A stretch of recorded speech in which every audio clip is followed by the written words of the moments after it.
अब श्रीमद् भागवत गीता के हर एक अध्याय को कहानी के रूप में सुनने के लिए जुड़े रहिए हमारे साथ। बहुत समय पहले भारतवर्ष के एक महान राज्य हस्तिनापुर में दो परिवारों के बीच सत्ता को लेकर विवाद था, कौरव और पांडव। कौरवों के नेतृत्व में था दुर्योधन और पांडवों के साथ थे धर्मराज युधिष्ठिर, भीम, अर्जुन, नकुल और सहदेव। जब सारे समझौते, सलाहें और शांति वार्ताएं विफल हो गईं, तब तय हुआ कि अब फैसला युद्ध से होगा।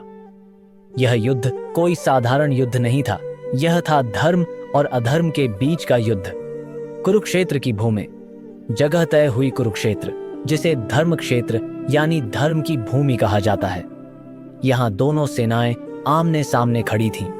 एक तरफ 100 कौरवों की विशाल सेना और दूसरी तरफ पांडवों की न्यायप्रिय सेना।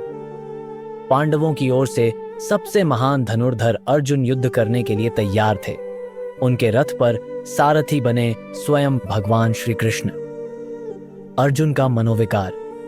जैसे ही युद्ध आरंभ होने को आया, अर्जुन ने श्री कृष्ण से कहा, हे कृष्ण, कृपा करके मेरा रथ दोनों सेनाओं के बीच ले चलो। मैं देखना चाहता हूं कि किन लोगों के साथ मुझे युद्ध करना है। श्री कृष्ण रथ को सेनाओं के बीच ले गए।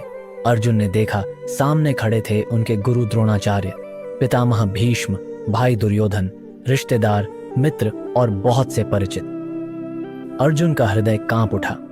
उन्होंने कृष्ण से कहा, हे माधव, मेरे अपने ही लोग मुझसे लड़ने आए हैं। मैं इन्हें कैसे मार सकता हूं? क्या अपनों की लाशों पर खड़े होकर मैं राज्य का सुख भोगूं? उनकी आंखों में आंसू आ गए, शरीर कांपने लगा, हाथ से गांडीव धनुष छूट गया। वह रथ में बैठ गए, दुख, करुणा और मोह से भरकर, विवेक और भावनाओं का संघर्ष। अर्जुन ने कहा, मुझे कोई विजय, कोई राज्य, कोई सुख नहीं चाहिए। जब मेरे अपने ही मारे जाएंगे, तब इन सब का क्या मूल्य बचेगा? यह वो क्षण था जब अर्जुन अपने कर्तव्य, धर्म और भावनाओं, मोह के बीच उलझ गए। वे कहने लगे, हे कृष्ण, मेरे मन में भारी भ्रम है, मेरी बुद्धि मार्ग से भटक रही है। अब आप ही मेरे गुरु बने और मुझे सही राह दिखाएं। यहीं से शुरू होती है गीता। यह पहला अध्याय, अर्जुन विषाद योग, हमें यह बताता है कि जब इंसान जीवन के सबसे कठिन फैसलों के सामने खड़ा होता है, तब केवल बाहरी ताकत नहीं, बल्कि आत्मिक मार्गदर्शन ही उसे सही दिशा दे सकता है। श्री कृष्ण ने अर्जुन के इस मानसिक संघर्ष को देखा और वे तैयार हो गए उसे गहराई से जीवन का सच्चा ज्ञान देने के लिए। वही ज्ञान आगे चलकर श्रीमद् भगवत गीता बना।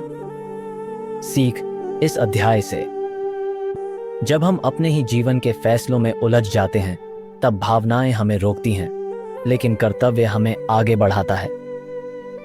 सच्चा गुरु वही होता है जो कठिन समय में हमें धर्म और विवेक का मार्ग दिखाए।